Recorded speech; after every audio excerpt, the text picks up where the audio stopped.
अस्सलाम वालेकुम to all of you. This is Faizan Toor. उम्मीद करता हूँ आप सब खैरियत से होंगे। आज की इस वीडियो में हम डिस्कस करेंगे कि पाकिस्तान गंदम क्यों इंपोर्ट करता है, जबकि पाकिस्तान तो गंदम खुद प्रोड्यूस करता है, और गवर्नमेंट की गंदम इंपोर्ट करने और कह लें कि इसके रिजर्व पे क्या स्ट्रेटजीज होती हैं। अगर मैं बात करूं तो ऑन एवरेज पाकिस्तान में एक पर्सन 124 किलो गंदम ईयरली कंज्यूम करता है, जबकि डिमांड की बात बताऊं तो हमारी 2021 से 22 तक की 27.7 मिलियन मेट्रिक टन हमारी डिमांड है। ये डिपेंड करती है कह लें कि कोई नेचुरल डिज़ास्टर तो नहीं आ रहा, इकोनॉमिक सिचुएशन पे कह लें कि डिपेंड करती है। एक्चुअली हमें गंदम सिर्फ अपनी डिमांड के लिए नहीं, रिजर्व के लिए भी रखनी पड़ती है। तो कोई इमरजेंसी ना आ जाए, कोई नेचुरल डिज़ास्टर्स ना आ जाए, जैसे कि अब फ्लड आया हुआ है, तो गवर्नमेंट हमारी ने 2018 में ये डिसीजन किया कि हमें रिजर्व के लिए 1 मिलियन मेट्रिक टन गंदम चाहिए, जिसको 2021 में कह लेंगे चेंज करके अब गवर्नमेंट ने कहा कि जी कि फ्लड आने का भी खर्चा है, अब हमें रिजर्व के लिए 2 मिलियन मेट्रिक टन गंदम रिजर्व के लिए चाहिए। ये हम गंदम तकरीबन ईयरली 3 से 4 कह लें कि मिलियन मेट्रिक टन हम इंपोर्ट करते हैं। अब आपके जहन में यहाँ क्वेश्चन आ रहा होगा कि अगर हम गंदम, हमारी तो प्रोडक्शन ही इतनी है, तो हम गंदम क्यों इंपोर्ट करते हैं। हमारी प्रोडक्शन है, लेकिन यहाँ पे कह लें कि फसलें तबाह हो जाती हैं, कई फसलें ख़राब हो जाती हैं, जैसा कि अभी सैलाब से हमारी कई हज़ार एकड़ फसलें कह लें कि तबाह हुई है, और कह लें कि कुछ लोग फसलों को अपनी होल्डिंग कर लेते हैं, स्मगलिंग बीच में आ जाती है, जिसकी वजह से हम अपनी डिमांड को पूरा नहीं कर पाते और हमें इंपोर्ट करनी पड़ती हैं। तो हम वापस आते हैं, हमें 2 million metric tonne yearly reserve में चाहिए।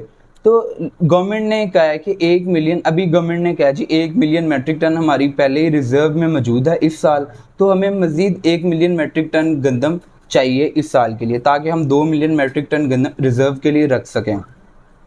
अगर मैं इंपोर्ट की बात करूं तो इसमें इंटरनेशनल कह लें कि हम टेंडर्स भी करते हैं इंपोर्ट करने के लिए, और गवर्नमेंट टू गवर्नमेंट डील भी होती है। जैसे कि रशिया से हमने जब गंदम हमें चाहिए थी, तो लास्ट ईयर रशिया ने हमें $410 पर मिलियन मेट्रिक टन रेट दिया, और बाद में वो 405 पे भी आ गए, $400 पे भी आ गए, जबकि हमारी गवर्नमेंट ने कहा ये बहुत ज़्यादा, हमें इससे भी सस्ती चाहिए। तो इंटरनेशनल ग्रीन काउंसिल जो कि लंदन में है, आपने सुना ही होगा, उन्होंने कहा कि हम आपको गंदम देते हैं, जो कि हमें कह लें कि हमने उनसे परचेज़ की 352 और $3 पर मिलियन मेट्रिक पे, और लेकिन उन्होंने कहा कि उसमें जो भी फ्रेट और प्रीमियम चार्जेस होंगे वो आप खुद पे करेंगे।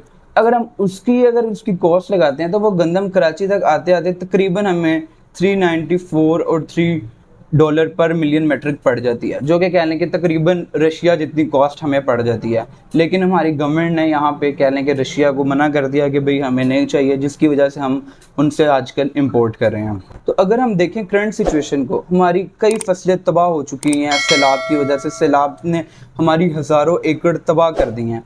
तो गवर्नमेंट को चाहिए इस पे जल्द से जल्द एस्टीमेट लगाएं, ठीक है, अपनी स्ट्रेटजी बनाएं और एस्टीमेट लगाएं हमें कितनी गंदम चाहिए होगी इस साल, और उसको जल्दी से जल्दी इंपोर्ट करें, क्योंकि टाइमिंग बहुत मैटर करती है। ये ना हो हम पेट्रोल की तरह, पेट्रोल हमने महंगा जैसे ख़रीद लिया और अब सस्ता हो गया है, तो इस तरह का हमें कोई नुकसान का सामना ना करना पड़ जाए। जैसे कि कह लेंगे फूड इन्फ्लेशन तो आफ्टर पेंडेमिक तो बहुत ज़्यादा इंक्रीज़ कर गई है ऑल ओवर द वर्ल्ड। तो गवर्नमेंट को चाहिए एज सून एज पॉसिबल गंदम को इस पे कोई स्ट्रेटजी बनाए और एस्टीमेट लगाएं अपने स्टैटिस्टिक्स के थ्रू, एग्जैक्ट कह लेंगे स्टैटिस्टिक्स के थ्रू कि गंदम हमें एग्जैक्ट कितनी चाहिए, और उसके मुताबिक वो गंदम को इंपोर्ट करें। और लास्ट में मैं कहूँगा कि गवर्नमेंट को कुछ ऐसे स्टेप्स लेने चाहिए कि गंदम जो हमारी स्मगल हो रही है ईरान और अफ़गानिस्तान में, इस पर स्टेप्स लें गवर्नमेंट कि इनको स्मगलिंग इनको रोका जाए, ताकि हम अपनी डिमांड को तो फुलफ़िल कर पाएँ। अगर ये स्मगलिंग नहीं रुकती तो हम अपनी डिमांड को ही फुलफ़िल नहीं कर पाएंगे। इस वजह से कह लें कि हमें हर साल गंदम इंपोर्ट करनी पड़ती है। तो अगर ये आपको वीडियो वैल्यूएबल लगी है तो इसे अपने दोस्तों से भी शेयर करिएगा।